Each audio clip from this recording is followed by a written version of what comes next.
Pai, nós te agradecemos, Deus, porque nossos novos corações, Senhor Pai, estão apenas no começo, Senhor Pai, dessa longa jornada, Senhor Pai, de conhecer mais e mais, Senhor Deus, o Teu Filho amado. Não há nenhum aspecto, Senhor Pai, da beleza infinita dele que Tu contempla desde toda a eternidade, que nossos pequenos corações, Senhor Pai, mesmo regenerados, Senhor Pai, criados de novo, um novo coração, habitado pelo Teu Espírito, tenha realmente, Senhor Pai, ido muito longe. Todos nós somos como crianças, Senhor Pai, maravilhadas, Senhor Deus, na beira do oceano, Senhor Deus, com o seu baldinho, brincando nas pequenas ondas, mas não conhecemos nada daquele oceano profundo que está à nossa frente, Deus. Aquele oceano, Senhor Pai, ó Deus infinito, Senhor Deus, da grandeza de Cristo. Como Paulo, nós oramos, Senhor Deus, para que Tu abra os olhos, Senhor Pai, dos nossos corações, os olhos do nosso entendimento, para que nós possamos conhecer juntos, Senhor Pai, a altura, a largura e a profundidade do amor de Cristo, e neste amor conheçamos todas as belezas, Senhor Pai, que Tu tens. Ó Deus, que, Senhor Deus, estão ainda tão distantes de nós compreendermos mesmo a orla, Senhor Pai, daquilo que Tu és. Então que nós possamos ter uma fome e uma sede, Senhor Pai, e um desejo, e, Senhor Pai, ser impulsionados por essa aventura eterna de conhecer quem Tu és, na pessoa do Teu Filho, pela habitação do Teu Espírito, com deleite sem fim à Tua mão direita. Que nós possamos meditar assim, Senhor Pai, maravilhados, Senhor Deus, e com isso, Senhor Pai, capturados pelo Teu amor. Como Paulo diz, Senhor Deus, que um morreu por todos, logo todos morreram, para que aqueles que vivem não vivam mais para si mesmos, que é isso que vai nos levar a não viver para nós mesmos, Deus, a beleza que contemplamos em Ti, mas que vivamos por aquele que se entregou por nós, Senhor Deus, morreu por nós, nos levou a Ti, para que Tu nos desse como um dom infinito, Ele mesmo, o Teu Filho. Fale conosco, é o que nós Te pedimos, em nome de Jesus. Amém, amém. O apóstolo Paulo, ele compara um novo nascimento à criação de Deus.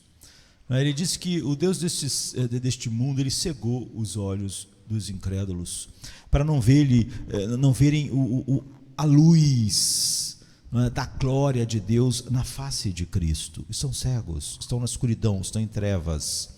E então, quando ele começa a falar que essa é a realidade de todo homem que nasce no mundo, ele diz: mas Deus, que diz que das trevas resplandecesse a luz, ele está citando Gênesis, não é?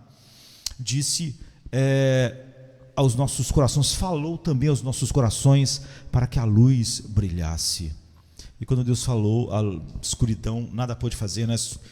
Satanás, que cega os homens, nada pôde fazer a não ser a luz brilha, e nós então vimos. Ele compara então o chamado de Deus eficaz à criação. Então nós queremos retornar lá para onde Paulo menciona em Gênesis 1, de 1 a 5, e meditarmos nesta noite. Diz assim: no princípio criou Deus o céu e a terra era sem forma e vazia, e havia trevas sobre a face do abismo, e o Espírito de Deus se movia sobre a face das águas. E disse Deus: haja luz, e houve luz. E viu Deus que era boa a luz, e fez Deus separação entre a luz e as trevas, e Deus chamou a luz dia, e as trevas chamou noite. E foi a tarde, não é?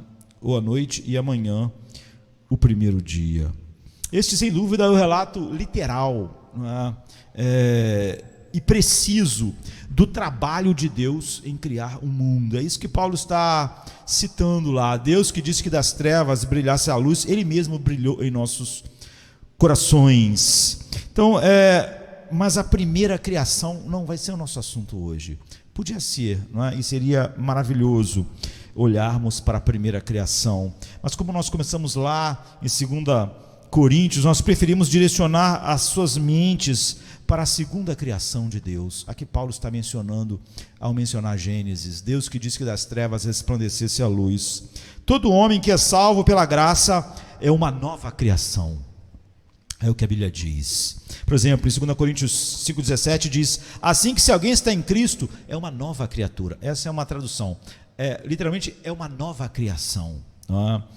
As coisas velhas já passaram e tudo se fez novo, como acontece e como aconteceu na criação. Em Gálatas 6,15, Paulo diz: porque em Cristo Jesus nem a circuncisão nem a incircuncisão tem virtude alguma, mas sim ser uma nova criatura. Isso é que é definitivo, é você ter sido criado de novo por Deus. Então a grande obra que Jesus Cristo está realizando no mundo pelo Espírito Santo, por meio da pregação da palavra, é fazer nova todas as coisas. Um dia ele fará nova todas as coisas, e só quem foi novo participará desse mundo, porque é um mundo de coisas novas. As coisas velhas terão passado, como a gente viu Paulo declarar, ele está fazendo nova todas as coisas, e no final, tudo que é velho será colocado, onde você coloca as coisas velhas, sem mais utilidade, sem valor. Então, é por isso que Jesus usou o lixão que ficava fora de Jerusalém como o nome, não é, que ele usou para inferno, por exemplo. Então nós acreditamos que a velha criação, Paulo aponta, na verdade, para nós, foi típica da nova, não é? O que Deus fez no início era só um tipo do que ele ia fazer. Por isso que ele disse: o Deus que das trevas, que disse para as trevas para que a luz brilhasse, lá no início, ele mesmo brilhou em nosso coração. Então observem o estado do mundo lá, e disse que ele era sem forma e vazio, e as trevas cobriam as profundezas. Tal é o estado do coração humano. Havia sem forma e vazio, é estranho, né? Na verdade é o caos, o que ele está dizendo, até que o Espírito Santo visite a natureza humana caída em Adão. Ela é um caos, não há nada em ordem, não há nada no lugar, não há nada funcionando. No que diz respeito às coisas espirituais, o coração humano está num estado de completa desordem e escuridão. As trevas cobriam tudo, e não há no coração natural do homem, então, pensamento de fé, de amor, de esperança, de obediência, de santidade, nem de visão, de beleza. Nós vimos Paulo dizendo: o Deus deste século cegou os olhos dos homens, de todos os homens. Então o homem é uma massa espiritualmente confusa, de pecaminosidade, é um caos, não é, de escuridão, é uma massa espiritualmente confusa, de pecaminosidade morta, no qual tudo está em desordem, não é? Tudo está sem forma, tudo está vazio, tudo está um caos mesmo. Está vazio, totalmente vazio. Não é que tem pouca coisa, é escuridão, está vazio, está um caos. Então examine o coração humano e descubra, como Paulo diz, em mim. Ou seja, isto é, na minha carne. Ele não está falando sobre o corpo, ele está falando sobre a natureza do homem natural. Como o homem nasce, não habita bem algum. Em Romanos 7, não habita bem algum. É exatamente esse estado de escuridão, sem forma e vazio. No conjunto, então, como na velha criação, reina no coração do homem o que? Uma escuridão tão densa como no Egito, na praga da escuridão, onde ninguém via nada. Nós achamos às vezes que algum lugar está escuro, mas se a gente vê alguma coisa, não está escuro, porque nossos olhos não veem coisas, nossos olhos veem luz. Se a gente pega algo e põe pertinho do olho e consegue enxergar, é porque ainda há luz. Quando não há luz nenhuma, você não enxerga absolutamente nada. Você não enxerga, como as pessoas costumam dizer, um palmo à sua frente. Você não enxerga a sua própria mão diante dos seus olhos. Isso é escuridão. É assim que ficou no Egito, não é? E isso é verdade para todos os homens, não para os ignorantes que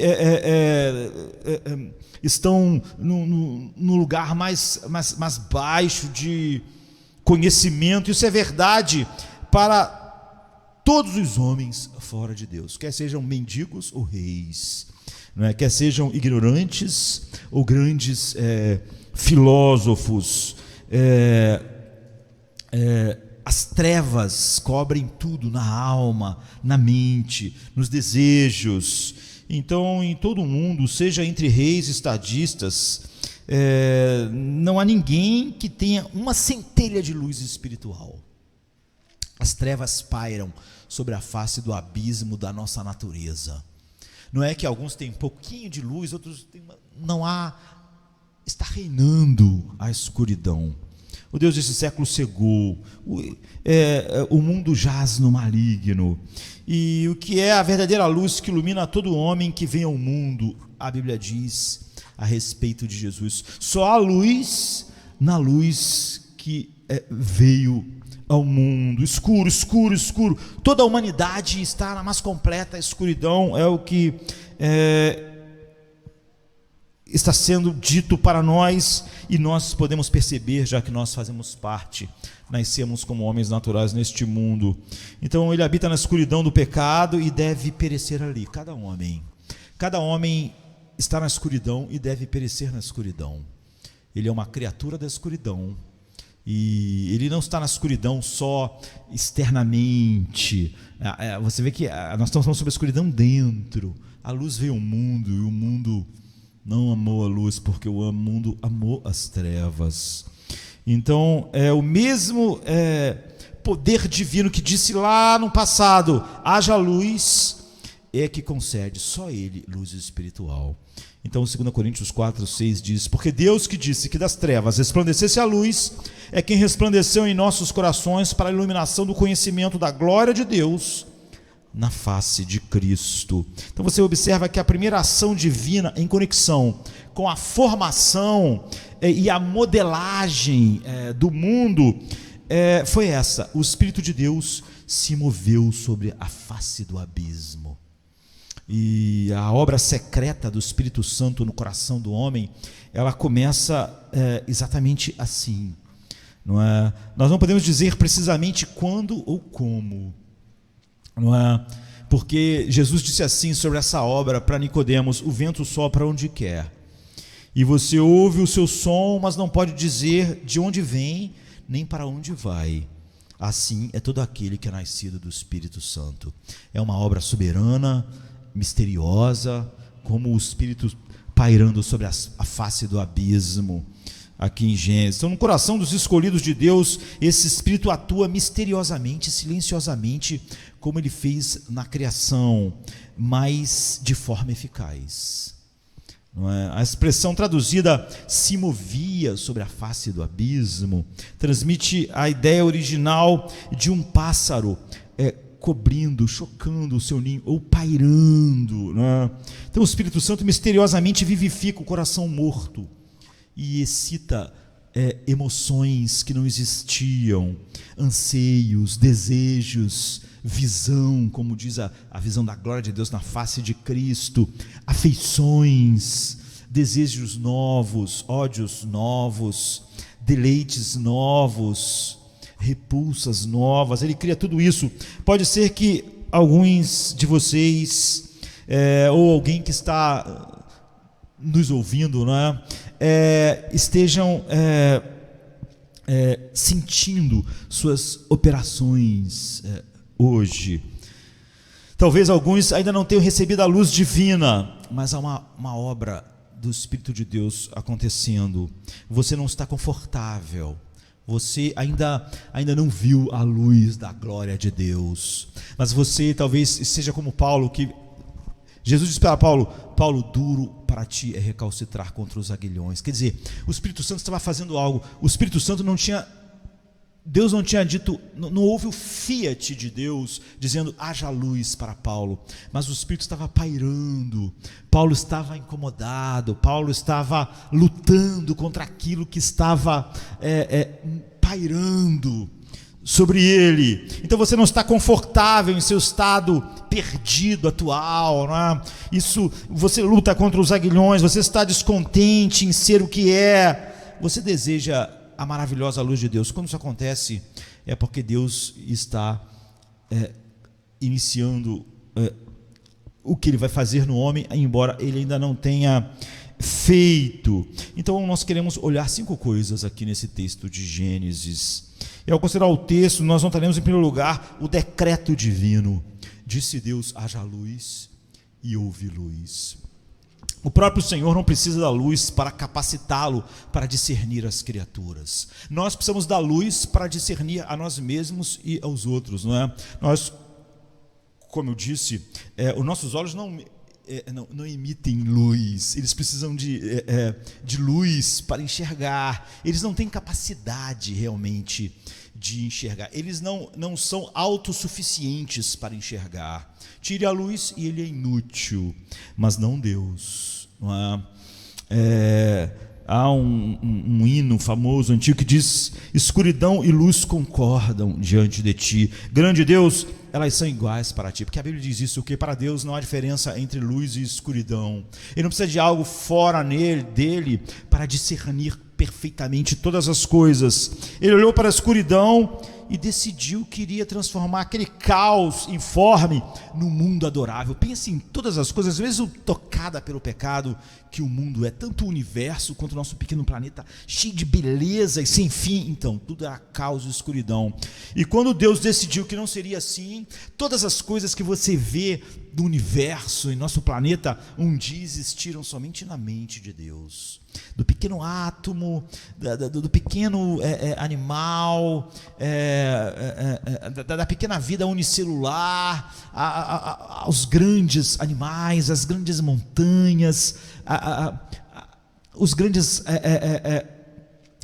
estrelas e galáxias e aglomerados de galáxias e os processos, tudo isso um dia existiu apenas na mente de Deus. Deus observa, ele olhou a escuridão e decidiu que ele ia transformar todo esse caos informe no mundo justo, adorável e lindo, que não fosse nada o que o caos e devemos observar que a obra da graça pela qual a luz penetra na nossa alma, que Paulo está dizendo, é uma obra necessária. O plano de Deus para o sustento da vida vegetal, animal, para a vida, torna a luz física necessária, a luz essencial para a vida. Existem poucas operações que podem ser realizadas sem um grau de luz, e a luz, queridos, é a luz que primeiro nos mostra, quando a luz finalmente brilha em nossas vidas, quando Paulo diz, ele que disse que das trevas resplandecesse a luz, é quem brilhou em nossos corações.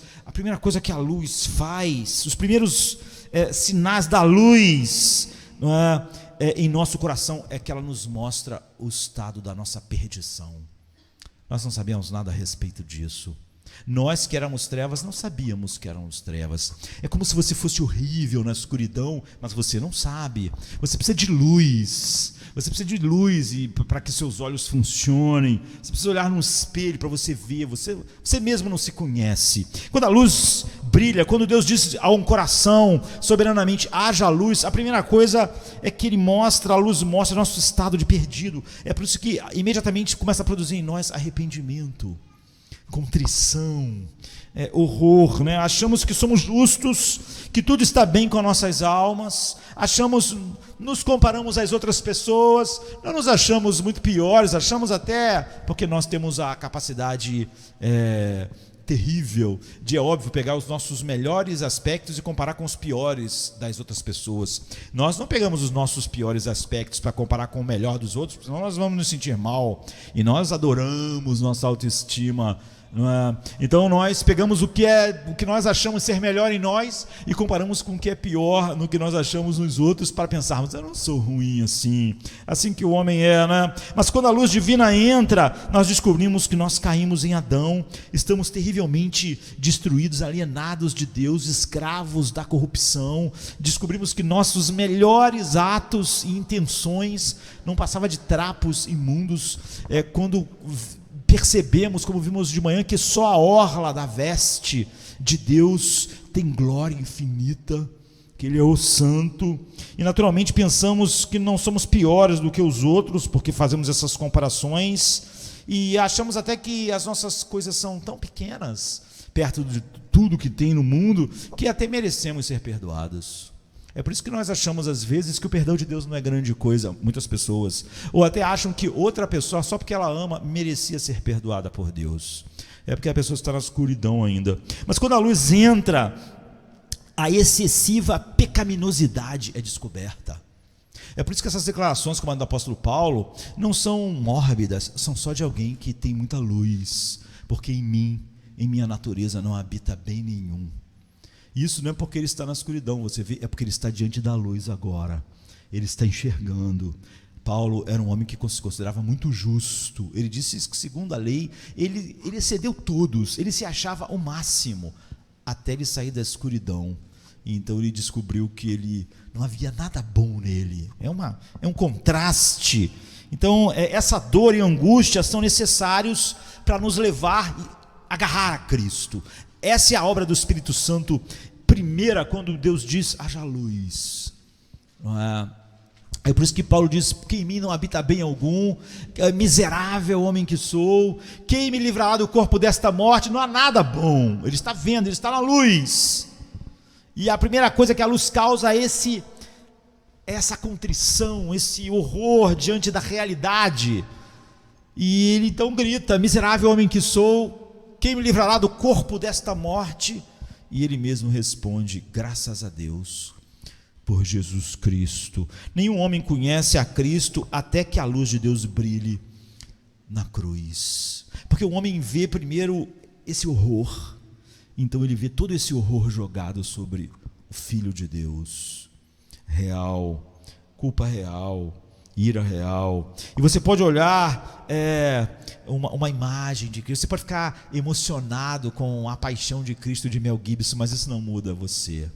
Não muda você. Você pode ouvir sermões, e você pode ouvir histórias sobre suas chagas, seu sacrifício, mas se você não viu Cristo, se você não viu Ele através do Espírito Santo abrir os seus olhos, como Paulo está dizendo que o Deus desse mundo cegou os olhos dos criados para não verem a luz da glória de Deus na face de Cristo, nunca vai ser real para você. Você pode se encantar no cinema, você pode ficar meio tocado aqui no culto, mas não é real. Se você não conseguir, se o Espírito Santo não te levar a ver Ele como a garantia da aliança, seu pecado real, o pecado real nele, tudo vai te impressionar. Você vai ter medo de morrer por um vírus, mas o inferno não é real para você, nem a ira de Deus. Você fala sobre isso, você pode derramar uma lágrima, mas você logo esquece. Não é real. Não é real para as afeições do coração, porque o coração não está vendo, porque o homem está cego. Ele pode falar sobre coisas que ele não vê, mas não é real para ele. E você não o conhece, a menos que a luz misteriosa de Deus, que disse naquele dia haja luz, no nosso coração diz também, tenha levado você a ler, a ver essa verdade. Ele me amou e se entregou por mim. Você tem que sentir profundamente, pessoalmente, essa miséria, a falta completa de justiça que a visão dela destrói, o senso de orgulho. E ele se entregou por mim. Você vê o tamanho do sacrifício e da ira infinita, e você consegue ligar aquilo exatamente a quem você é, ao que você merece de fato, não como uma coisa que o pastor diz, que você conhece como uma doutrina, mas você sente o pecado e você sabe que isso é sobre você. Ele me amou e se entregou por mim. Vocês então se deleitam, como a gente viu no início, em Deus com alegria indizível. Você não começa a criar problemas a respeito de alegria, porque você sente. Alguém que está morrendo com câncer e o médico diz, olha, a gente descobriu aqui o remédio, ele funcionou. Essa pessoa não diz, não sei se eu consigo me alegrar com isso. Não é verdade, é real para ela. Ela estava nas portas da morte e ela está curada, talvez ela vai viver mais alguns anos e ela está feliz, ela conta para as pessoas, bota na rede social, ela quer contar para todo mundo. É real. Para a maioria das pessoas na igreja visível não é real essas coisas. Ele tem muita dificuldade de falar sobre Cristo, sobre a beleza de Cristo. Ele fica com vergonha, ele diz que é meio sem graça. Mentira, não é? Ninguém é assim para as coisas mais encantadoras e maravilhosas. Não é real. Você não sente que ele tem uma existência real. As pessoas dizem, como eu já disse, que já ouvi várias vezes, eu sei que ele morreu por mim, mas pastor, o senhor tem que entender. Pronto, eu já sei. Ela não sabe. Ela não sabe. Se ela soubesse o que é a ira de Deus, se ela soubesse que Deus realmente veio ao mundo e que a culpa dela foi colocada nele, ele foi esmagado por causa dela, ela não falaria desse jeito, dessa maneira leve, não é? Você não se aproxima dele, então você não tem o amor verdadeiro dele, você não tem alegria, você não pode gritar de fato Abba Pai no dia escuro da vida e no dia claro. Você não foi feito participante da natureza divina, como Pedro diz. Você nunca pode ser trazido para perto de Deus a menos que a luz celestial manifeste Deus a você. Como Deus, que pelo seu decreto eterno te escolheu antes da fundação do mundo para mostrar as riquezas da sua glória. E pelo dom do seu querido Filho, ele comprou para sempre riquezas infinitas à sua destra, ou seja, o desfrute que ele mesmo tem do seu Filho. As grandes verdades do céu, do inferno, da imortalidade não são claramente percebidas por você. Você percebe fácil o que é ganhar muito dinheiro. Você pode meditar sobre isso, se alegrar sobre isso. Se alguém falar daqui a um mês você vai ganhar R$1 milhão, você pode passar o resto do mês pensando naquilo, mas você não consegue pensar 5 minutos sobre essas riquezas infindáveis de Cristo. Porque se alguém falou que o dinheiro vai ser depositado, aquilo é real para você, mas isso aqui não é real.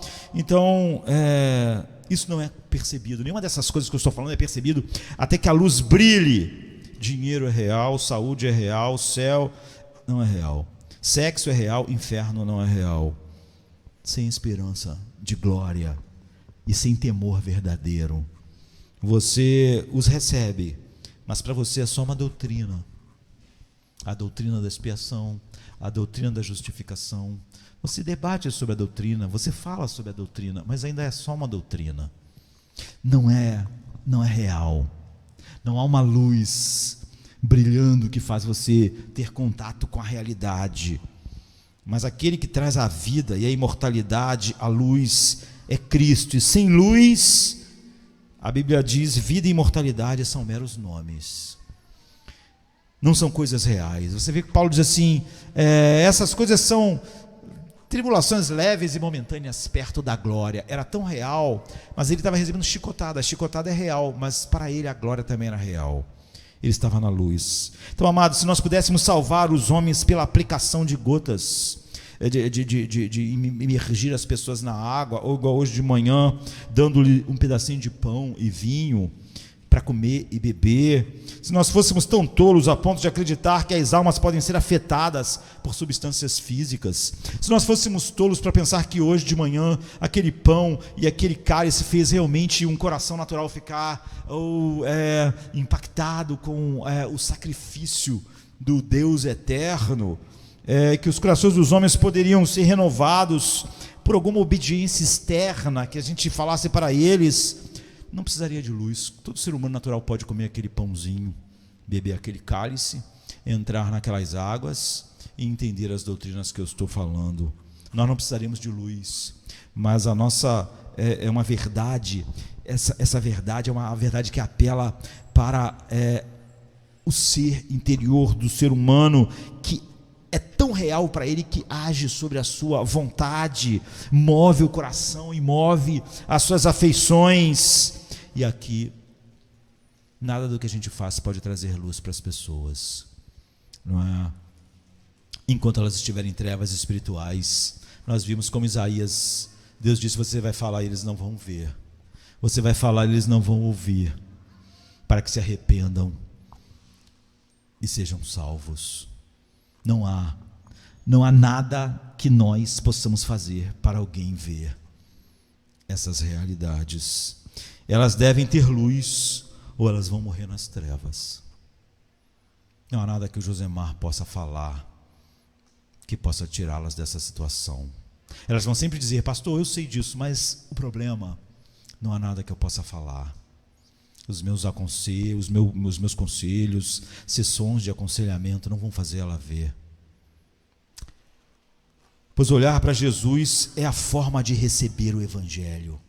Por todas essas transformações acontecem quando a gente vê Jesus, e a gente só vê Jesus quando Deus diz que das trevas resplandeça a luz, para que a gente veja, porque o Satanás, como a gente viu, cega os homens para não verem a luz da glória de Deus na face de Cristo. Então, amados, a criação da luz foi absolutamente necessária para que o mundo vegetal pudesse viver, para que nós pudéssemos existir na nossa vida biológica. A luz espiritual é totalmente necessária. Sem ela, nada vai fazer alguém sair do seu estado em que ele está. Em seguida, observe como foi o trabalho muito inicial. A luz foi criada no primeiro dia, e não no terceiro dia, não no quarto dia, não no sexto dia, mas no primeiro dia. Uma das primeiras operações do Espírito de Deus no coração do homem é dar luz suficiente a ele. Isso é a primeira coisa. Sem isso, nada mais acontece. Isso não acontece no terceiro dia, isso não acontece depois, isso acontece primeiro. Perceber, o homem se ver totalmente perdido e perceber que não há nada de bom nele, que não há nada que ele possa fazer, nem agora e nem durante o processo, para cooperar em nada com a salvação, porque nele não habita bem nenhum. E se nele não habita bem nenhum, ele ia contribuir com o quê? Com o mal? Mas ele deve olhar para outro lugar, não é? A salvação não vem de dentro dele, isso é humanismo secular. A salvação vem de Deus fazer a luz brilhar e ele poder ver o horror dele e ver algo bom e belo só fora dele. Então, querido, você viu a glória de Deus na face de Cristo?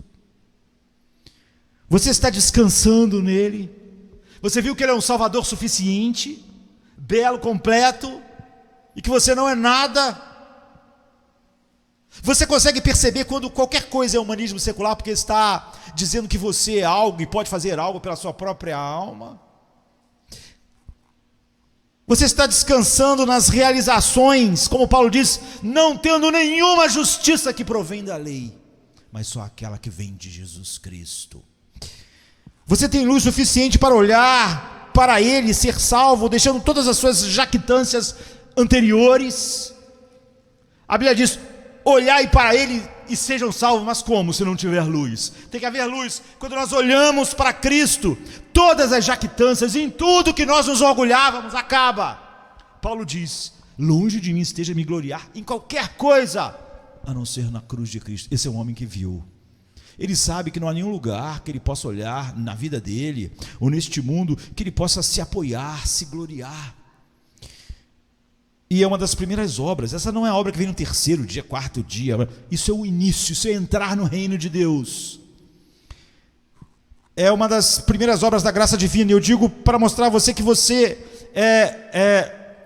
é um pecador e revelar a beleza infinita do Salvador. É o que Paulo está fazendo. É o primeiro dia do trabalho de Deus na criação.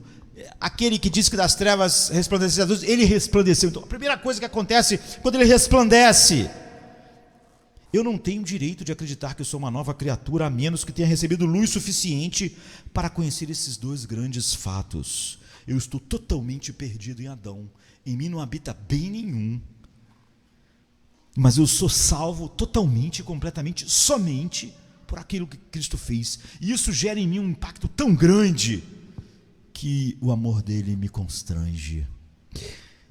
Eu estou perdido em Adão, mas salvo no segundo Adão. Eu sou desfeito pelo pecado e sou inteiramente refeito em Cristo. Isso gera então uma alegria que Pedro, em vez de dizer como ela era, ela diz que como só o coração que viu pode sentir. Como ela vai descrever para quem está em trevas? Ela é indizível, ela é inexprimível. Você deve experimentá-la. E é bom lembrarmos que iluminar é uma obra divina, não é?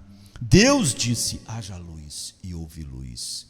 Paulo diz: o Deus que diz que das trevas brilhasse a luz, ele brilhou em nossos corações. É a mesma coisa, queridos. Quantas vezes eu disse: haja luz, e não houve luz nenhuma?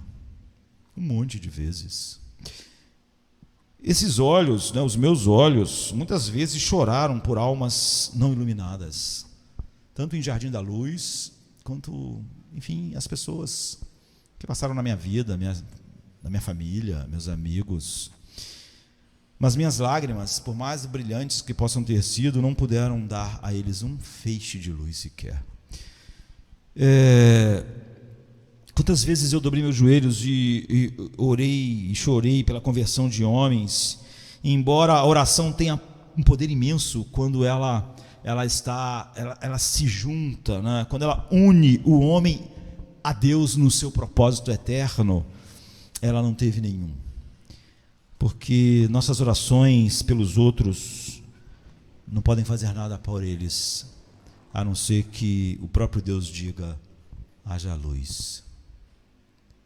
Nossas lágrimas, queridos, o Senhor deve entrar em contato direto e distinto com o teu espírito, ou então a sua escuridão se tornará uma escuridão eterna, e a tua ruína vai ser uma ruína eterna. Ou Deus diz: haja luz, ou não há nenhuma esperança.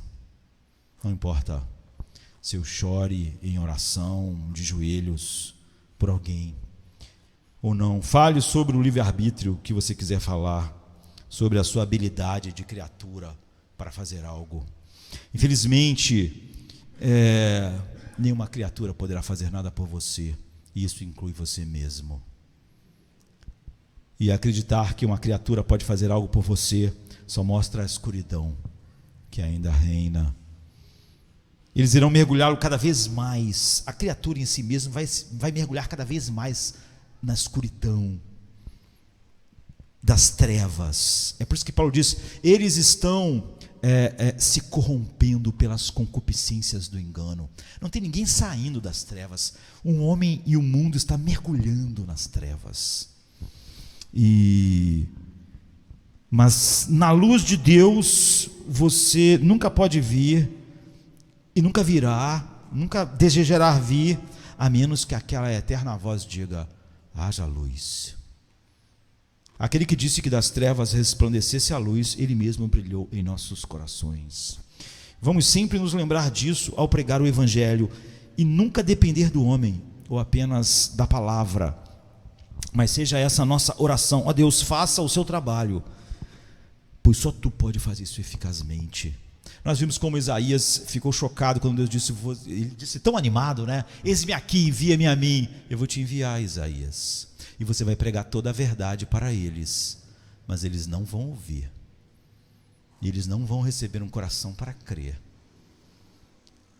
E foi o que aconteceu, não foi? Não por causa de Isaías. Essa obra divina é realizada pela palavra, sempre.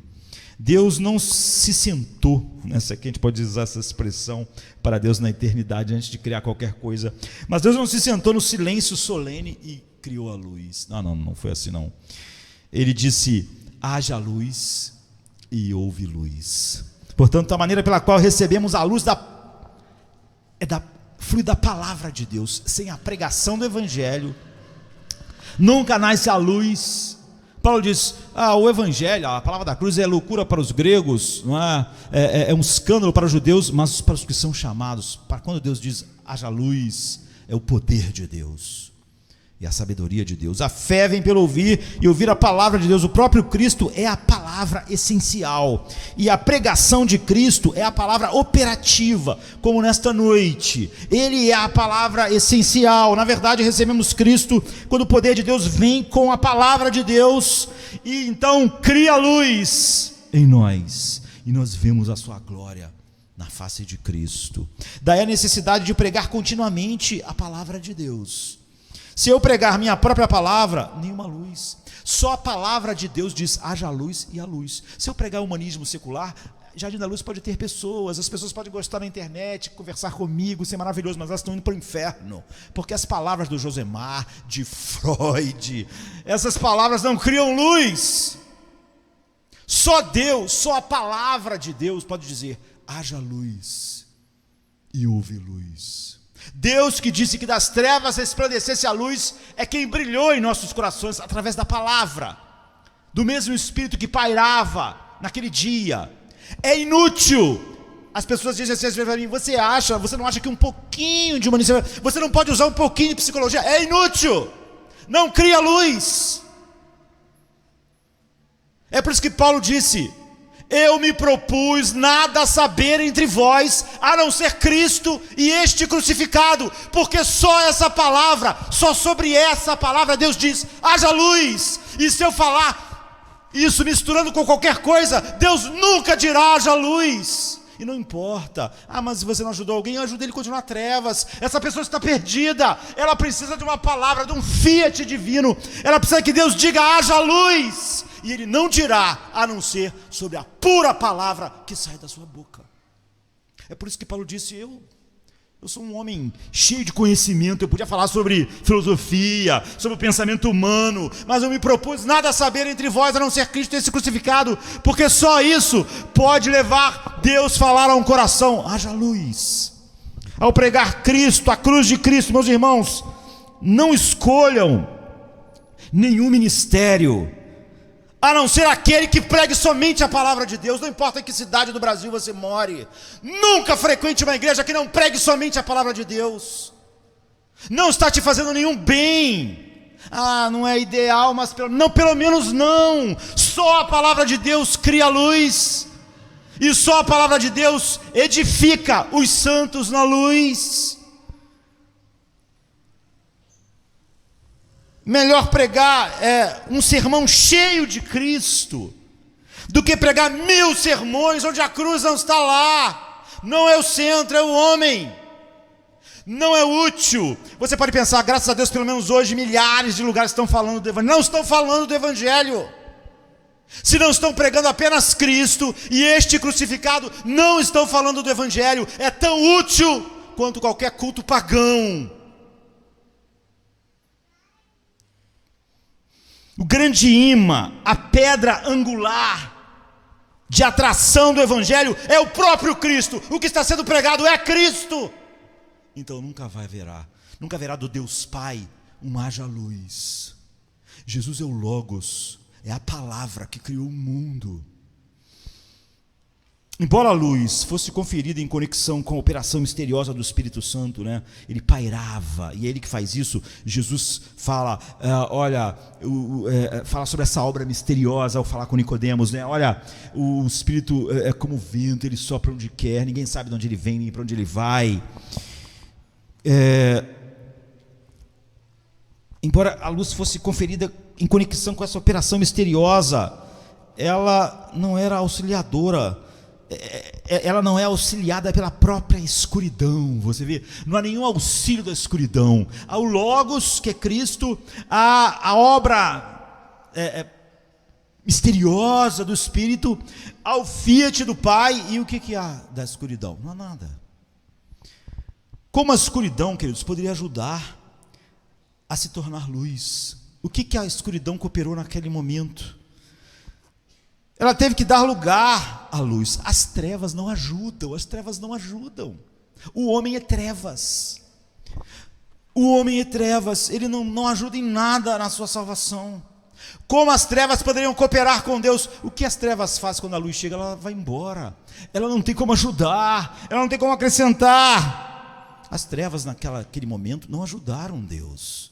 Quando Deus disse haja luz, as trevas não cooperaram com nada. Se em seu entendimento você conseguiu decifrar a escuridão em seus elementos, decodificá-la, e você consegue ver algo na escuridão que possa ajudar a trazer a luz, se você pode ver, eu não posso.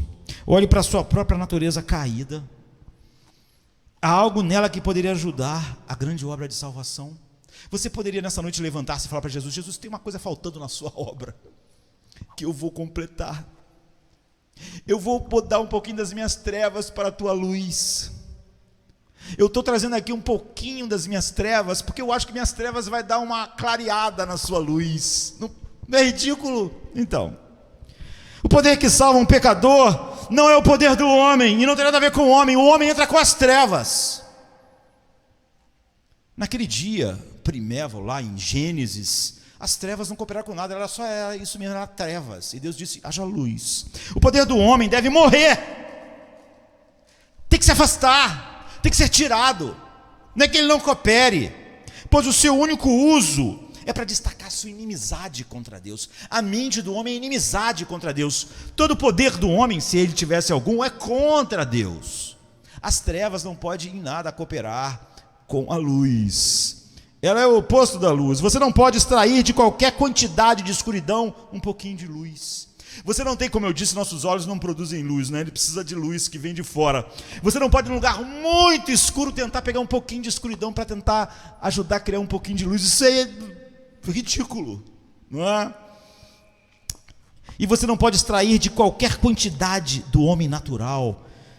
Você pode pegar a carne, não é? Que é o homem natural, purificá-la, orientá-la, dar estudos para ela, e você não pode extrair nada dela que seja luz, porque você não pode extrair luz da escuridão.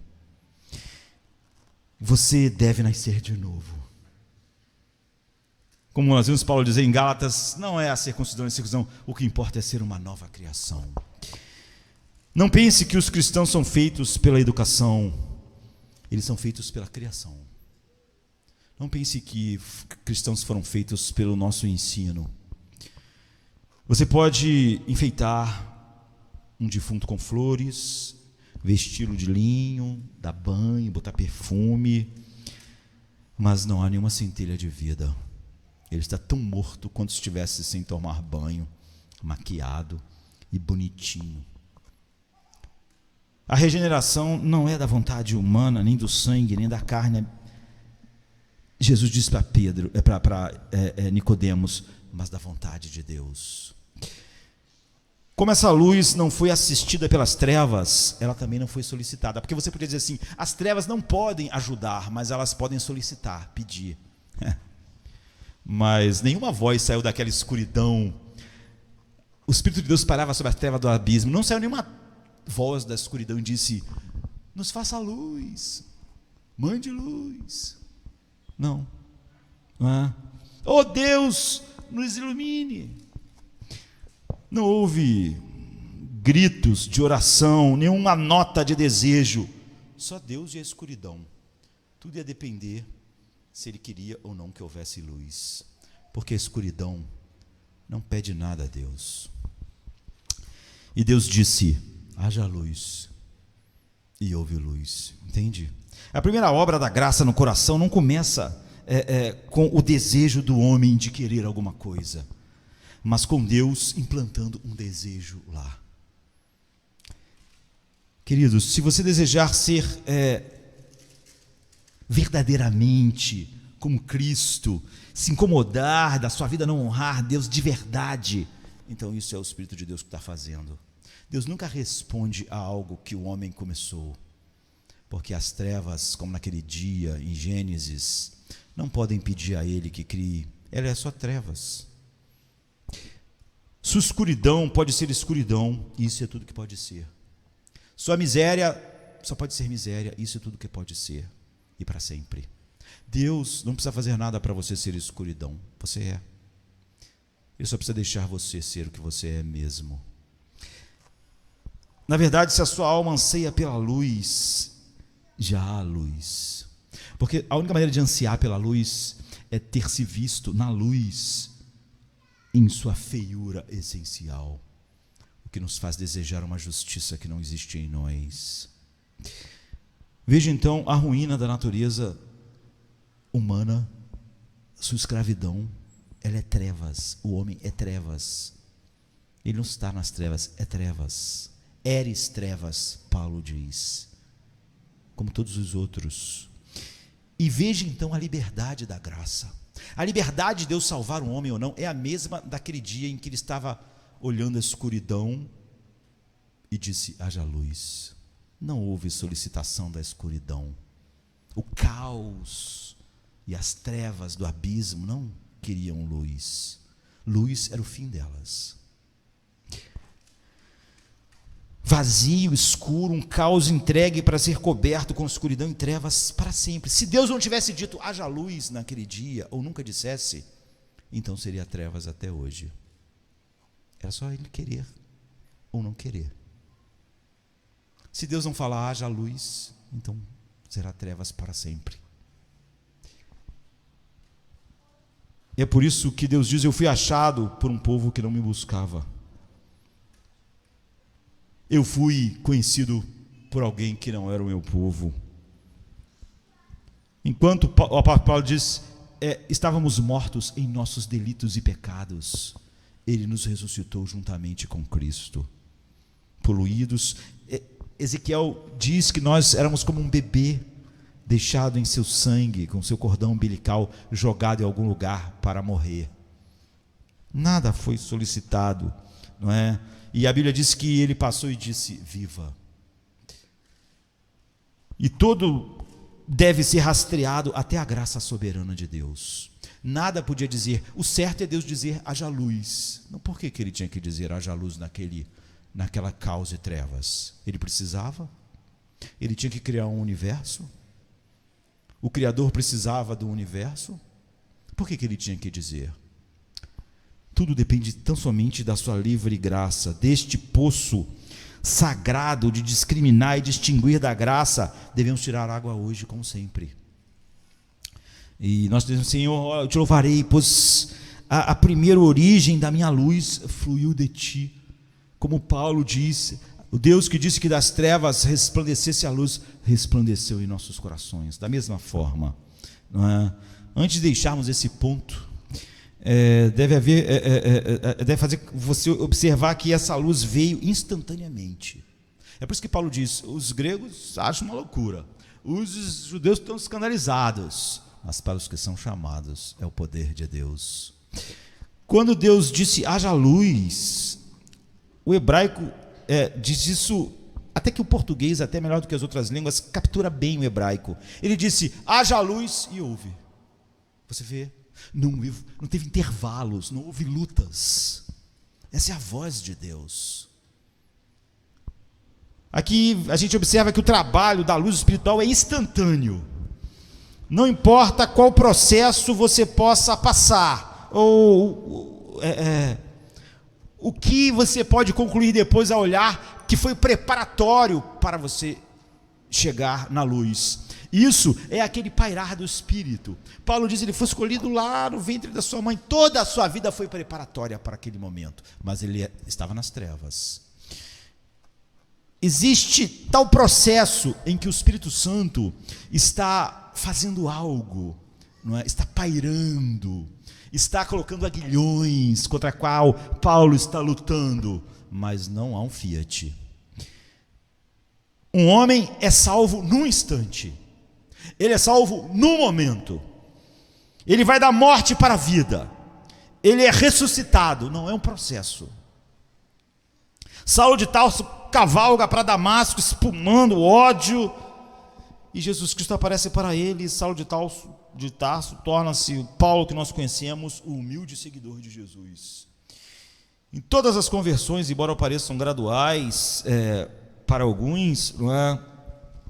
Deve ser assim. Paulo diz: para mim, primeiro Deus mostrou toda a sua longanimidade como modelo para todos os que creem. Ninguém parecia mais duro, mais odiando Cristo do que Paulo. Paulo diz: a minha conversão é um modelo. Quando ele chamou, eu fui. E ele salvou o pior de todos, para mostrar como a palavra dele não encontra as trevas, tão trevas que quando ele diz haja luz, haja algum problema para a luz surgir. O mesmo ocorre com a escuridão, né? Deve haver um período em que tudo era trevas. No instante que Deus disse haja luz, houve luz. Então, oxalá Deus fizesse essa obra hoje no coração de muitos. Está em seu poder, se assim Deus desejar. Por que Deus não disse haja luz antes daquele momento? Não importa.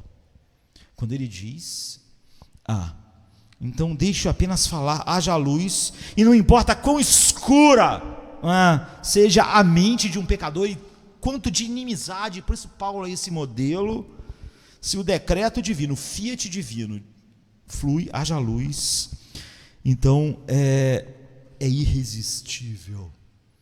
Ela é um escândalo para um, loucura para outro, mas para os que são chamados pela voz de Deus, pelo haja luz, é o poder de Deus. Então as trevas sempre cedem quando Deus fala, não há uma luta. Não houve uma luta quando Deus disse haja luz entre as trevas que pairavam sobre a face do abismo e Deus. Então alguns atribuem onipotência à vontade do homem, como se a vontade dura de Paulo fosse um problema para Deus. E Deus tem que esperar, vai que Paulo um dia, no meio das suas trevas, resolva do seu ódio amar a Cristo.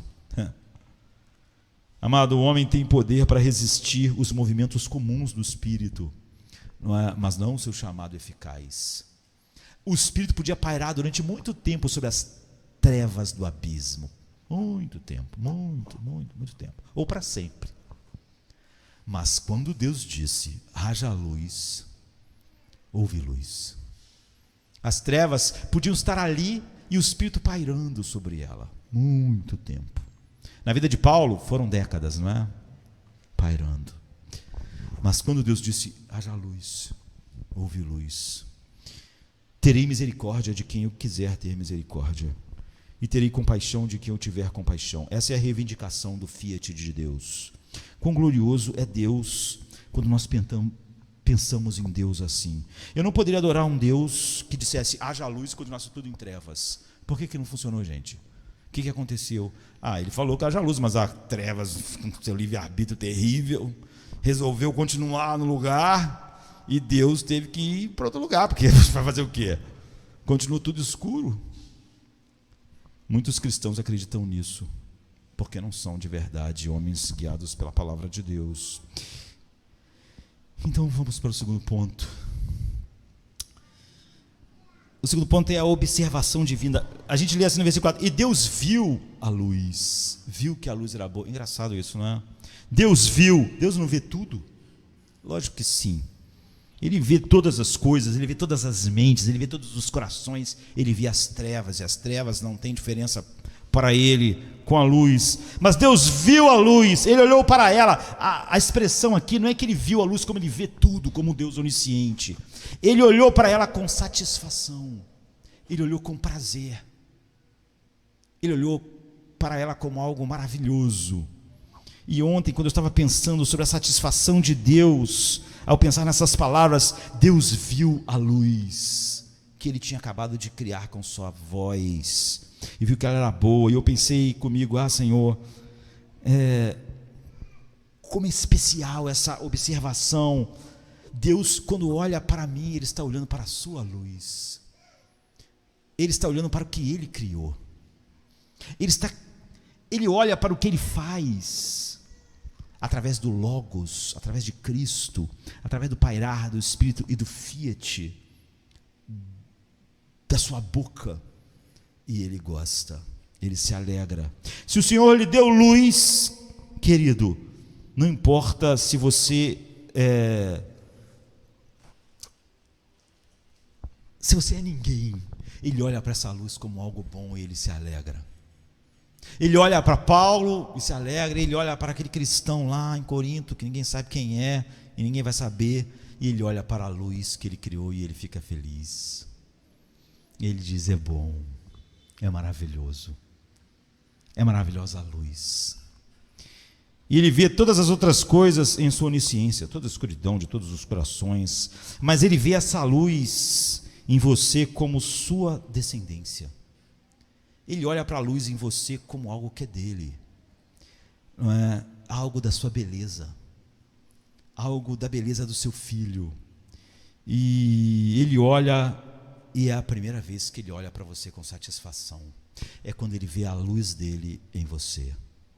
Ele vê que a luz é boa, e o coração dele se regozija. Sabe, quando ele olha para a luz infinita dele mesmo em Cristo e diz, esse é meu filho amado, em quem eu tenho todo o meu prazer. Então, agora quando ele vê aquela luz que ele criou em você, ele viu que a luz era boa, ele ama aquilo que expressa ele mesmo naqueles que ele salva. O pai, pensem nisso, um pai às vezes está esperando um filho, não é? Numa multidão de crianças na saída da escola, ele olha para as outras crianças, é ótimo, né? As crianças são ótimas, mas quando ele vê aquele menino, quando ele vê aquela menina, o coração dele bate diferente, os olhos diferentes, é o seu filho.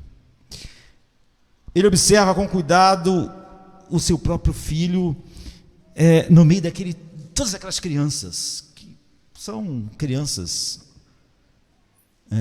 mas por que ele olha para o seu filho de maneira diferente? Porque é algo dele, da sua própria natureza. Irmãos, embora você tenha vindo aqui suspirando, gemendo, em aflição, passando por problemas, numa noite escura, você vê, Paulo diz: não há nenhum bem em mim e de mim mesmo, mas Deus olha para Paulo e Deus está totalmente satisfeito, porque ele está vendo a luz que ele criou, e ele viu que a luz era boa. E o mundo pode ver essa luz e odiar essa luz. Se o mundo pudesse, ele extinguia a luz em você. Jesus disse: o mundo não me amou, também não vai amar vocês. O mundo, se pudesse, apagava essa luz. O diabo, ele odeia essa luz em nós, porque tudo que ele fez a vida inteira foi cegar os nossos olhos para não ver essa luz. Agora, essa luz que ele não queria que a gente visse está em nós. Ele odeia. Tudo que ele quer é apagar essa luz, mas Deus preserva, porque Deus a ama. O mundo odeia essa luz. Se ele pudesse, ele extinguiria essa luz, mas Deus diz: nada vai prevalecer contra a minha igreja, porque ele ama essa luz. Se um cristão não ama outro cristão, a Bíblia diz: o amor do Pai não está nele, não é? Ele não está, por quê? Porque um cristão deve ver no outro essa luz. Ele não vê isso em mais nada, não é? Neste mundo. Às vezes, você mesmo não pode ver essa luz como devia.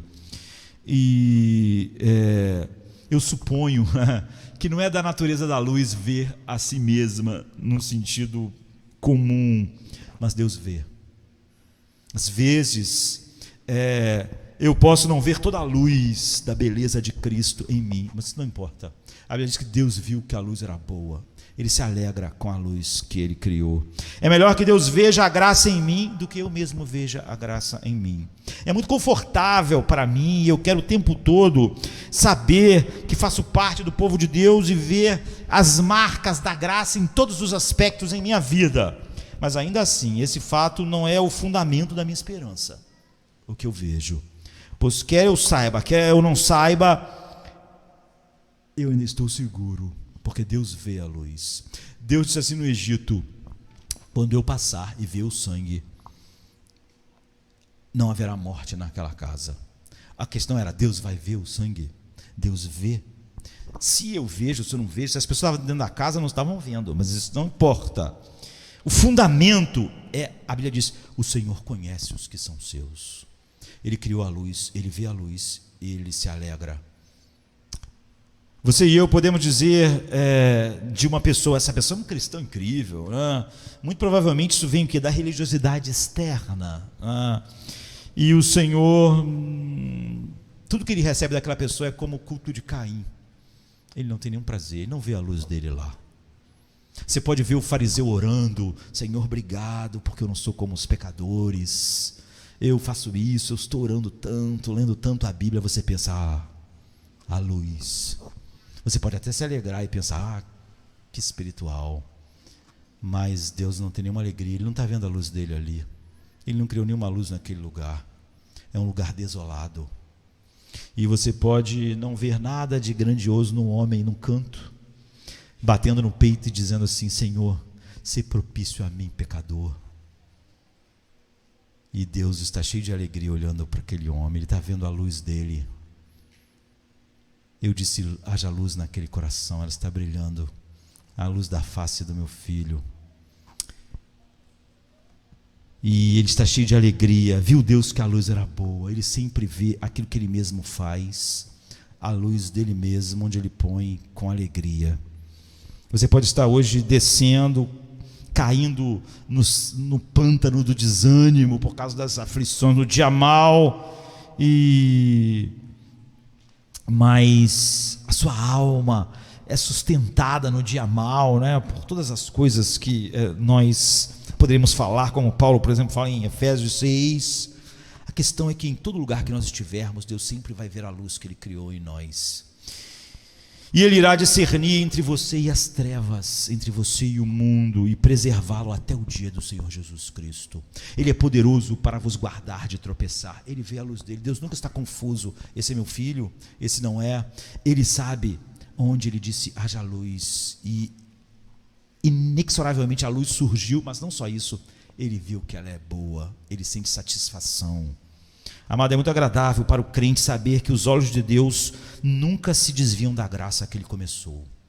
Ele sempre olha para essa luz com satisfação. Ele nunca desvia os olhos. Aqui está uma promessa: eu, o Senhor, guardo, vou regá-lo a cada momento, para que nada te prejudique. Eu vou guardá-lo de dia e de noite. Que promessa! Essa é a promessa. Agora, a gente deve pensar de novo e de novo e de novo. Esse é um pensamento precioso para aqueles que tentam se proteger, tentam se guardar, sentem que são incapazes. Bem, eu não posso resistir a talvez tentações grandes demais, lutas grandes demais. A questão é que o Senhor observa os que são seus, aqueles que Ele criou. Veja, por exemplo, Abraão. Não é? Eu amo quando eu leio o Novo Testamento, porque a gente vê o Velho Testamento, e a Bíblia, ela é extremamente honesta sobre os seus personagens. Ela conta que Abraão mentiu, ela conta que Abraão ficou com medo, então ele mentiu. Mas quando esses personagens são citados no Novo Testamento, essas histórias não são citadas. Eu sempre estou lendo o Novo Testamento e pensando nisso. Abraão é citado como o pai da fé, mas nunca você vai ver Paulo dizendo assim em Romanos 4, nós somos crentes, salvos, somos justificados com Abraão em sua fé. Mas ele mentiu. Nunca tem isso, não é? Mas ele, nós estamos junto com Davi, mas nunca, mas ele fez aquilo outro. Não, queridos. A Bíblia menciona Raabe, não é? Que era prostituta, como uma heroína da fé, mas ela mentiu depois. Mas isso não está lá em Hebreus. A Bíblia menciona Abraão, Noé, como o herói da fé, mas não diz lá em Hebreus assim, mas ele ficou bêbado, ficou pelado, foi horrível. Não diz isso. O Novo Testamento não faz isso. E por quê? Não é porque Deus está falando sobre a luz que Ele criou em Noé. Em Noé é uma desgraça. Abraão em Abraão é uma desgraça. Deus não olha nunca para Josemar, o homem natural, e vê nada maravilhoso. O que Ele vê é a sua luz. E é por isso que essa luz sempre vence. Abraão foi sendo... E Deus vê em nós a sua própria obra, e Ele não considera a obra do diabo em nós a nossa própria obra. Abraão realmente não vai para o céu pelo que Abraão fez. Abraão é um herói da fé, porque a fé é um dom da luz de Deus, que Deus criou nele. Deus está olhando para o que Ele criou e está se alegrando. Então quando Ele menciona, Ele está mencionando o que Ele fez em Abraão. O que Abraão fez mesmo, não importa muito agora. O que Ele fez em Abraão, o que Ele começou em Abraão, Ele continuou em Abraão, e Abraão foi transformado de um grau de glória para outro. É a obra da natureza humana caída, como a obra de Satanás. Deus está totalmente focado na obra que Ele criou, na luz. Ela é sempre boa e ela vence, se Ele criou todas as trevas. Em terceiro lugar, não é? Deus viu que a luz era boa. Deus viu a luz e a separou das trevas. A luz, ela é boa em todos os aspectos. Eu podia perder um tempo, gastar um tempo enorme. A luz natural é boa. Outro dia eu estava lendo e Salomão diz assim: é agradável contemplar o sol. Eu pensei, que maravilha, mas eu não precisava de Salomão para isso. Eu acho Salomão muito sábio, muito maravilhoso, mas convenhamos,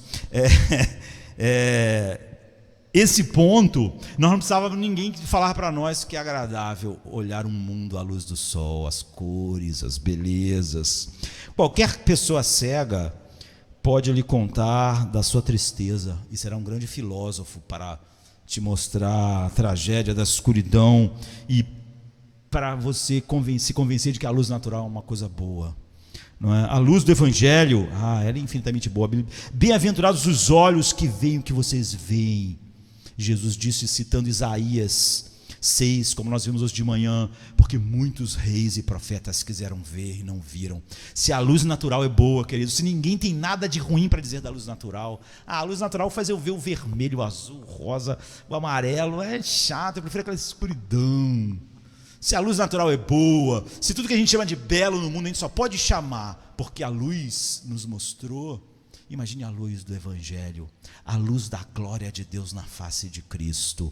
Então, você só precisa viajar por terras pagãs, pela internet, ou por um coração totalmente dominado apenas pelo humanismo secular, para ver como a luz do Evangelho é boa. Como quando ela não está no coração, há toda espécie de medos, ansiedades, desejos conflitantes. Horrível, horrível. Quando a luz espiritual, aqueles que a receberam anseiam por uma única coisa. Você sabe que tem luz porque você quer mais luz, é lindo. A luz de Deus na glória de Cristo, você começa a orar, Deus, abre os olhos do meu coração para conhecer a altura, a largura, a profundidade do amor de Cristo. Você está tão encantado e você pensa, se há mais ainda e mais belo, eu quero. Deus é um mar que não pode ser medido, mas agora nós estamos falando sobre a luz espiritual. Por que é bom? Bem, a luz emana de Deus. Como nós vimos, a glória é só a manifestação visível do Deus invisível. É a luz que emana de Deus, em quem não há trevas, e há só luz absoluta. Então, como todo bom presente perfeito vem do Pai das luzes, porque você não pode sequer olhar e ver os bons dons de Deus a não ser na luz da sua face. O salmista diz, na tua luz nós veremos a luz. O Senhor não distribui nenhuma liga de metal, Ele nunca dá algo misturado, sabe? Ele nunca dá ao seu povo aquilo que é misturado e degradado. Suas palavras são puras, é pura luz, sem nenhuma mistura. É bom novamente quando a gente considera a semelhança. A luz é semelhante a Deus, não é? É por isso que diz que Deus é luz. Ele está falando de uma coisa física para nós termos uma visão. É uma coisa espiritual, tão absolutamente não pode ser agarrada. Tudo que você está vendo é por causa da luz, todo mundo maravilhoso é por causa da luz, mas você não pode pegar a luz, não é? Ela te mostra toda a beleza, mas você não pode pegar ela. Certamente a nova natureza do homem, ela é semelhante a Deus, ela é a luz de Deus em nós, e de fato a natureza de Deus implantada em nós, e é algo do próprio tipo de Deus nos nossos corações. É por isso que gera todas essas afeições que eternamente existem nele. E de fato a natureza de Deus implantada em nós. Pedro diz, vocês se tornaram participantes da natureza divina. Essa é a luz. O Espírito Santo habita em nós, ele é a raiz da nova natureza. Quando a gente diz que por que todo fruto, alegria, gozo é do Espírito? Porque na verdade a luz em nós é o Espírito em nós, é Deus em nós. O Espírito de adoção pelo qual nós clamamos Abba Pai é o próprio Espírito Santo operando em nós para desejar e fazer e se deleitar em sua vontade. Inácio, um dos pais lá da igreja, ele costumava se chamar de Teóforo, que quer dizer o portador de Deus. Eu acho, sinceramente, que Inácio era um pouco excêntrico, né? Eu sou Teófaro, as pessoas vão ficar meio assim, que esse cara é Teófaro. Portador de Deus, apesar de ele ser um pouco excêntrico, eu diria, é verdadeiro, não é? Todo filho de Deus leva a Deus em si, ele é o templo do Espírito Santo. A luz também é boa em seu efeito. É bom para o homem conhecer o seu perigo, conhecer o seu caminho. Davi disse, a tua palavra é luz para o meu caminho, é lâmpada para os meus pés. Eu não tropeço mais, Deus. Eu não fico confuso se uma coisa é boa ou ruim. Eu não fico confuso como os homens que estão na escuridão. Eu sempre sei por causa da tua luz. É bom para ele conhecer o amor de um Salvador. Só na luz de Deus nós vemos o amor de Deus, porque na luz nós vemos a luz, nós conhecemos. Isso nos leva a confiar. Quanto mais uma pessoa não confia em Deus, em Cristo, porque não confia em seu amor. Se uma pessoa realmente foi levada pelo Espírito a crer que Jesus enfrentou a ira infinita de Deus por causa dele, ele nunca vai temer nada, porque ele confia totalmente nesse amor. De tal maneira que Paulo diz: o que vai nos separar do amor de Cristo? O assassinato? A morte? Você vê como é real a luz aí. Ele viu o amor na luz de Deus. É bom ter luz que revela a Deus de amor, pois sem ele nós estamos sempre amedrontados. Se não há uma luz que nos revele o amor de Deus, nós sempre estamos com medo de que Deus de alguma maneira não esteja operando o melhor para as nossas vidas em todas as situações. É bom ter luz para ver o mundo vindouro. É bom ter luz para ver o nosso mundo horrível. É bom ter luz para olhar para cada pensamento do humanismo secular e ver como ele deixa os homens no mais desespero do que eles estavam antes. Além disso, a luz é boa porque glorifica a Deus.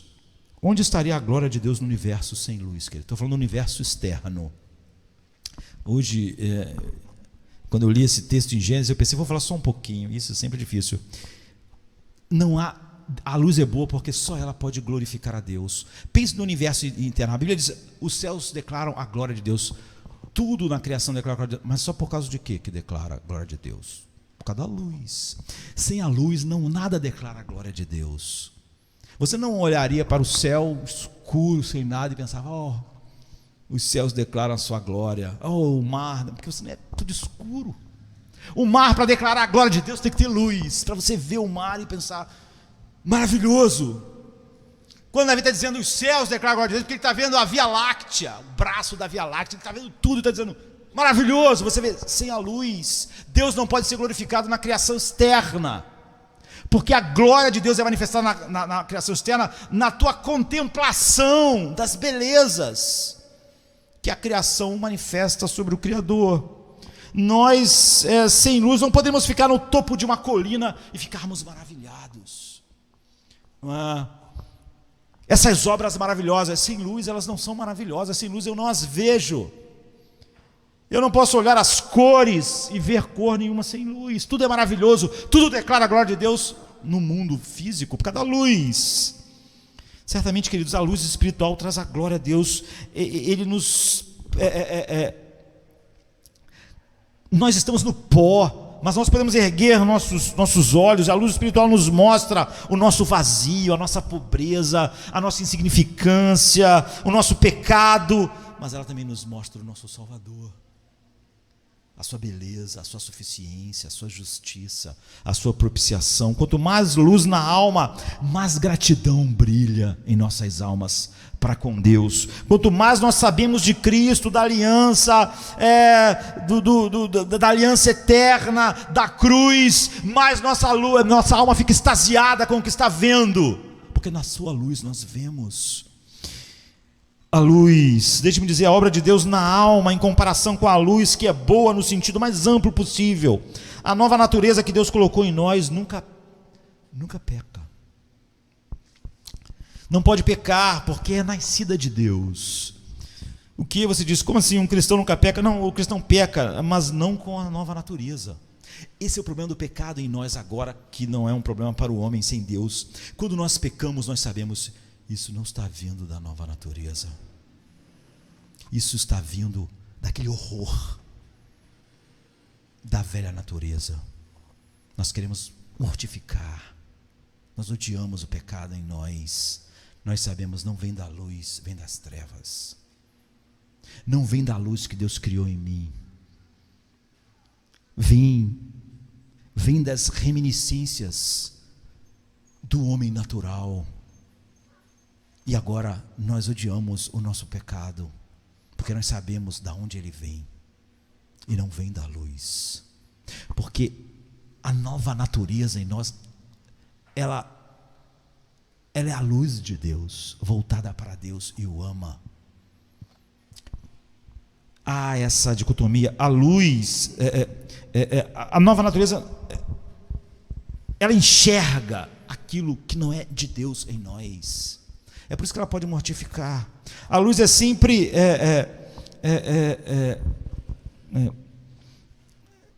perfeita, como Deus a criou. Não é possível que Cristo, que habita em nós, peque. Não é possível que essa nova natureza, que é a presença do Espírito Santo em nós, nos conduza ao pecado. Repito novamente, então, ele não pode pecar, João diz, porque é nascido de Deus. O que é nascido de Deus em nós não peca. Então nós sabemos quando o pecado entra em nossa vida, de onde ele está vindo, daquilo que nós queremos mortificar, daquilo que nós queremos manter na cruz. Ele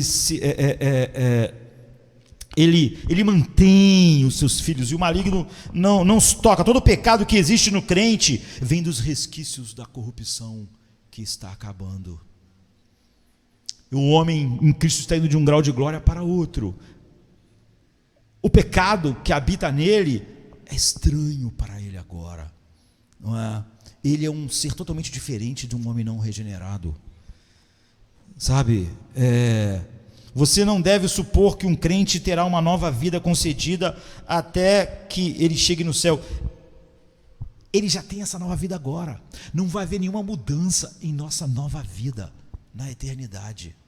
Essa vida é imortal. O pecado que habita em nós não é parte dessa nova vida. É por isso que a carne milita contra o espírito contra a carne. A carne não é o corpo, né? É a velha natureza. Nós sabemos agora, nós que somos luz no Senhor, dessa dicotomia e dessa luta. A carne irá morrer. Essa parte, essa reminiscência da corrupção irá findar-se. Mas a vida nova que Deus criou em nós nunca mais vai morrer. Ela não vai ser criada quando eu morrer. Ela já está em mim. O amor a Cristo, o deleite nele, a alegria nele. Não pode ser apagado, nem aqui pela tentação, nem ali pela sepultura. O amor que está em Cristo Jesus, nosso Senhor, é eterno, é para sempre. As trevas que ainda estão em nós estão se esvaindo, porque o velho homem está preso na cruz. Quando alguém é preso na cruz, não morre instantaneamente, não é? Mas vai morrer. Ninguém desce da cruz. As pessoas ficavam dias na cruz. Assim é o velho homem em alguém regenerado. Ele ainda está lá. Ele ainda está falando na cruz. Ele ainda tem alguns desejos, mas ele está morrendo. Mas o homem interior está sendo renovado a cada dia. Enquanto aquilo que não é luz está morrendo, o que é luz está crescendo, como a luz da aurora, que vai brilhando mais e mais. O próprio Jesus Cristo, quem vive, ele diz: e crê em mim, nunca morrerá. A vida que eu coloquei nele é para sempre. Eu não vou colocar nele, eu coloquei nele. Em quarto lugar, a separação divina. Meu tempo. Parece que embora Deus tenha feito a luz, ainda havia trevas, não é? A Bíblia diz: e Deus separou a luz. Deus viu que a luz era boa e separou luz das trevas. Amado, no momento em que você se torna um cristão, você começará a lutar. Você vê, vai ser difícil, não é? O mundo pode viver de maneira confortável nas trevas, mas você não vai poder mais ver trevas em você, nada que seja trevas que seja assim. John Bunyan não era um grande poeta, ele é um grande escritor, mas alguns versos em inglês ele compôs uns versos que em português não fica legal igual é lá, mas ele diz: um cristão raramente fica muito à vontade, quando um problema passa, outro o agarra. Isso é verdade, isso é bem verdade, porque um crente é um homem duplo. Existem dois princípios nele. No início havia apenas um princípio, a escuridão final. Então ele estava tudo em bem com a sua escuridão. Agora a luz entrou e os dois princípios discordam. Uma parte é obra divina, é o fiat divino na alma e é imortal. A Bíblia diz que nós somos regenerados por uma semente incorruptível, imortal, é imortal. Você sente uma contenda interna e você entende o que Paulo diz quando ele diz... quando ele peca, ele diz: já não sou eu, mas o pecado que habita em mim. Há um salmo que parece estranho, porque parece ser uma contradição. Diz assim, Asaf, no Salmo 73: agi como um insensato e ignorante, minha atitude para contigo era como um animal irracional, contudo, tu estás sempre comigo, e tua mão direita me sustém. Como é que ele é um ignorante total, como um animal, e contudo Deus está sempre com ele? Só alguém regenerado pode entender isso. Não é? Alguém pode dizer, por que o homem se contradiz? Como Deus está com ele o tempo todo? Se Paulo diz assim, não entendo o que faço, pois não faço o que desejo, mas o que odeio. E se faço o que não desejo, admito que a lei é boa. Nesse caso, não sou eu mais quem faz, mas o pecado que habita em mim. Sei que nada de bom habita em mim, ou seja, naquilo que não é o que Deus criou. Isso é, na minha carne. Porque tenho o desejo de fazer o que é bom, mas não consigo realizá-lo. Pois o que faço não é bem o que desejo, mas o mal que não quero fazer, esse continuo fazendo, continua acontecendo. Ora, se faço o que não quero, já não sou eu quem faz, mas o pecado que habita em mim. Assim, encontro essa lei que atua em mim, quando eu quero fazer o bem. Ele está falando bem de boas obras, atravessar a velhinha, está falando sobre a glória de Deus, viver para a sua glória. O mal está junto, pois no íntimo do meu ser tenho prazer na mente de Deus, mas vejo outra lei atuando nos membros do meu corpo, guerreando contra a lei da minha mente, que agora não é mais inimiga de Deus, tornando-me prisioneiro da lei do pecado que atua em meus membros. Miserável homem que sou, quem me livrará do corpo desta morte? Graças a Deus por Jesus Cristo nosso Senhor, de modo que com a mente eu próprio sou escravo da verdade, né? Mas com a carne da lei do pecado. Portanto, agora já não há condenação para os que estão em Cristo Jesus. Então você vê, junto esses dois versos, desventurado homem que sou, quem me livrará do corpo dessa morte? Nenhuma condenação há para os que estão em Cristo Jesus. Como essas duas coisas podem coexistir? Porque Deus divide a luz das trevas, não é? A escuridão por si só vai continuar confortável no homem natural, mas nunca mais em nós. Deus fez separação entre trevas e luz em nós. Nós sabemos exatamente agora, quando eu olho algo na minha vida, eu logo posso ver isso é trevas, isso é inveja, isso não tem nada a ver com o Espírito de Deus, eu vou matar isso, não é? A escuridão por si só continuar confortavelmente no homem natural, mas no homem regenerado, você ainda vai encontrar um Caim e um Abel, sabe? Você vai encontrar às vezes o Caim querendo achar que pode fazer algo para Deus, mas você sabe, isso é trevas, você mata isso. Você vai encontrar egípcios e israelitas, e se houver um Davi em seu coração, haverá um Saul também. Alguém que só quer servir e adorar a Deus, e alguém que está apegado a alguma coisa que ele acha que é dele, não é? E assim que o Senhor dá luz a qualquer crente, Deus começa a fazer a mesma coisa que fez, separar a luz das trevas. E o evangelho nominal do mundo faz as pessoas estarem bem com as trevas, não é? Para muitas pessoas hoje, se houver um prédio bonito, pessoas legais, ele é capaz de ouvir para sempre a pregação que não é do evangelho. Ele ouve qualquer lixo, ele se sente bem, as músicas são boas, ele não faz separação entre luz e trevas. Ele pode realmente ficar anos ouvindo o que não é a palavra de Deus, mas não um filho de Deus. Não é? Quando você recebe a luz de Deus, você vai dizer, tudo isso não é nada para mim, luz, beleza, grandes amigos. A palavra de Deus não está sendo pregada. Há uma separação, nosso coração faz separação entre luz e trevas, nós não nos sentimos bem, nós não nos deleitamos numa pregação que não seja a pura luz de Deus. É isso que a luz faz, separação. Uma religiosidade que bota um pouquinho de Cristo não satisfaz o novo coração. Ele tem uma fome pela palavra de Deus, não é? Eu não posso ir para a companhia de pessoas que se deleitam nas trevas e me sentir bem. Houve uma separação entre luz e trevas. Isso é total. E para encerrar, não é? Eu podia falar muitas coisas aqui em Gênesis 1, de 1 a 5, em conexão com o que Paulo diz, mas você vê que, para encerrar, é dito assim, e Deus chamou a luz dia e as trevas noite. Eu quero encerrar aqui. É uma obra abençoada da graça ensinar a você chamar as coisas pelos nomes corretos.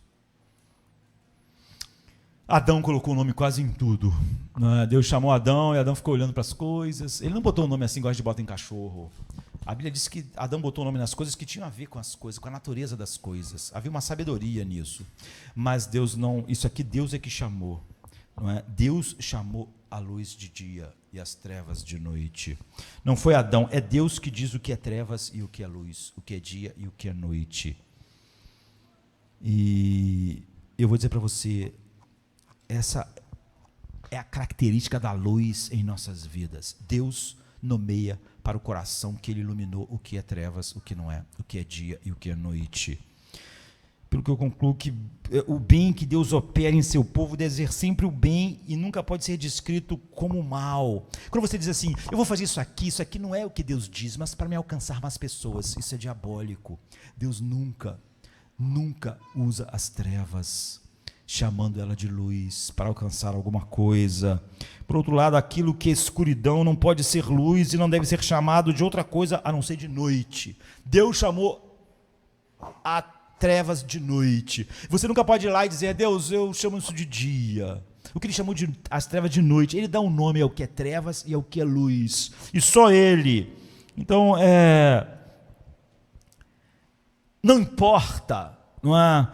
O novo coração, ele sempre recebe de Deus essa separação, e Deus é que chama de trevas e de luz, de noite e de dia. Por isso que é muito absurdo, mas comum hoje em dia, quando nós estamos falando sobre um tema, as pessoas falam assim, mas pastor, e se o seu filho fizesse isso? Meu querido, se o que o meu filho fizer for trevas, Deus é que disse que é trevas. Deus é que diz que uma coisa é trevas. E se um filho meu morresse nas trevas, ele teria morrido nas trevas. Eu não posso, e nem vou, e seria ridículo eu chamar as trevas de dia. Deus diz, ai daquele que chama o bem de mal e o mal de bem. Não é? Deus diz o que é bom e o que é mal. Deus diz isso é noite. E se tiver na minha mãe, ainda é noite. E se minha mãe morrer naquilo, ainda é a escuridão. Ainda é as trevas. Deus, nós quando vamos fazer uma confissão a Deus, nunca chame de luz o que Deus não chama. Não chame de doença o que Deus diz que é pecado. Muitas pessoas hoje ouvindo o humanismo secular, elas não podem confessar, então elas não podem ser perdoadas, porque elas insistem em chamar de dia o que Deus chamou de noite. Deus diz isso é pecado. Eu digo isso é uma disfunção. Então, Jesus diz, isso é escuridão. Como você não confessa que isso é escuridão, não há remissão para isso. Outro dia alguém me perguntou assim, o pastor fala muito, o senhor não fica ansioso? E eu respondi, eu fico, mas eu sei o que fazer com a ansiedade. Eu não dou outro nome para ela. Pedro diz assim, lancemos sobre Deus as nossas ansiedades, porque Ele tem cuidado de nós. Ele não disse que nós não ficamos ansiosos, nós sabemos o que fazer com elas. Jesus disse, não andeis ansiosos. O Pai de vocês, que cuida dos passarinhos, que cuida dos lírios, vai cuidar de vocês. Então, eu não ando ansioso, eu fico ansioso, mas eu sei onde colocar ela. Eu não chamo ela de luz, é trevas. Eu não dou outro nome. Eu não dou outro nome quando o pecado está na minha vida, quando está na minha vida. Como é que você pode confessar de verdade? Eu sou muito fraco, Deus tem fraco. Fraco não, fala o nome do seu pecado, isso é trevas. Não dê outro nome. Não se faça de coitado. Isso é rebelião. Isso é contrário, Deus chamou de noite. Não importa se está no papai, na mamãe, no filhinho, em mim, no meu coração. Inveja é pecado, é escuridão. Não dê outro nome. Deus não deixou Adão decidir o que era trevas e o que era noite, o que era dia, o que não era. Ele nomeou. Então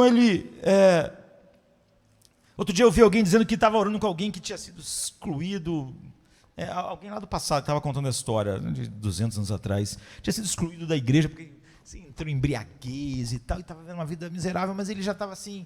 Depois ele foi disciplinado da igreja e alguém via sempre ele e sentia que ele já tinha acontecido uma mudança, e conversou com ele e disse, puxa, Deus conta para mim como estão. Aí conversou, puxa, você não quer, eu sinto que você, vamos orar aqui, confessa a Deus. Ele disse, eu ando muito angustiado ainda e tal. E ele orou, ele disse, Senhor, tu sabe que eu sou fraco, tu sabe que às vezes eu não controlo. E quando ele acabou de orar, a pessoa perguntou para ele assim, você está se sentindo melhor?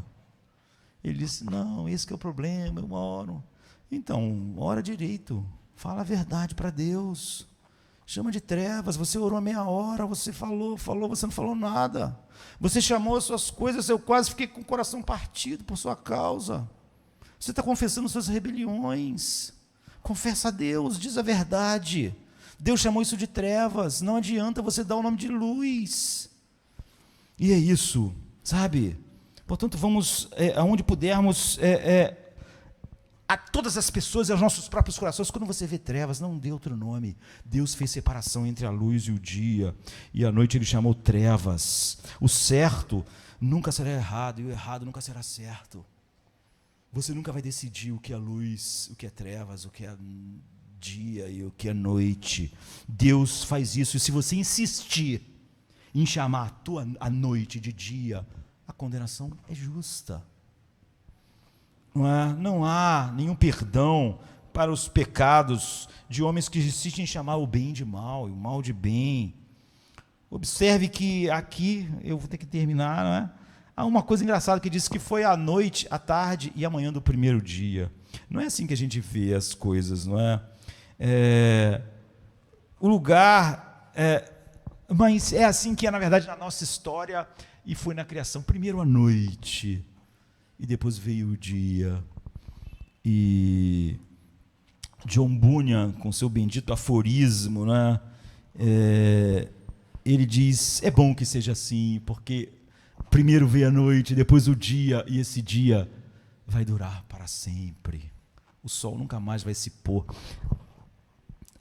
A vereda do justo é como a luz da aurora que brilha mais e mais, até o dia ser perfeito. E quando ele for perfeito, não vai começar a se pôr o sol.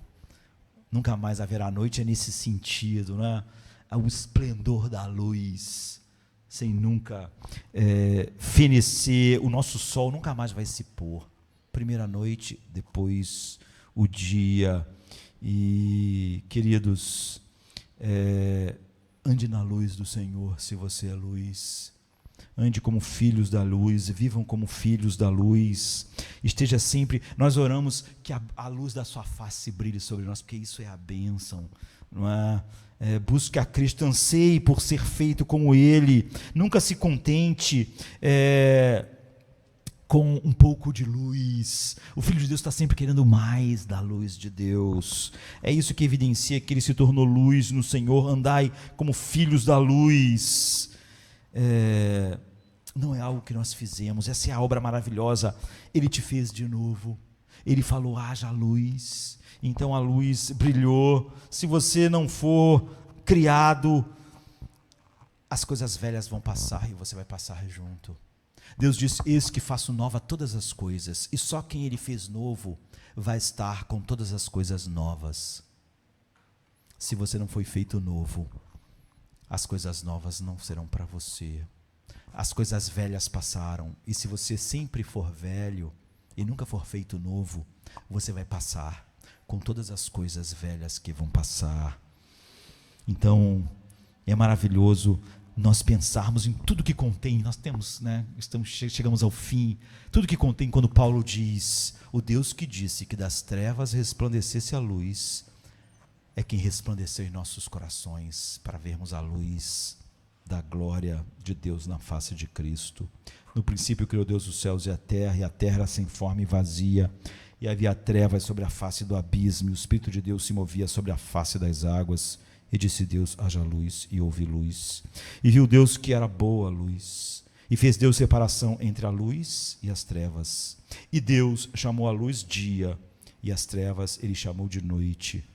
E foi a tarde e a manhã do primeiro dia. Vamos ficar de pé. Venha se cansado estás,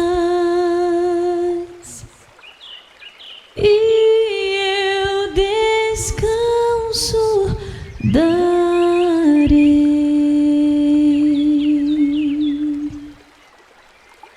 Tu descansarás.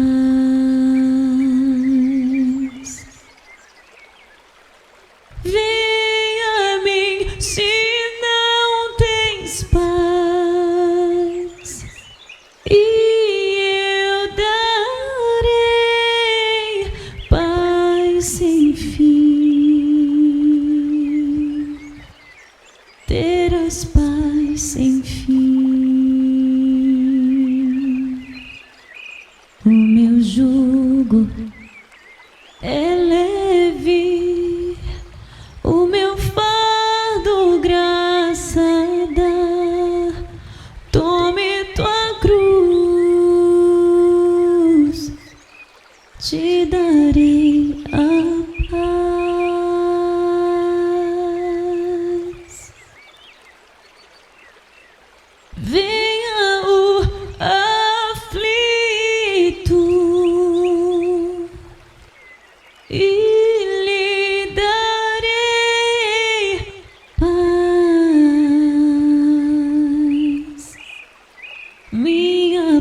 mais darei.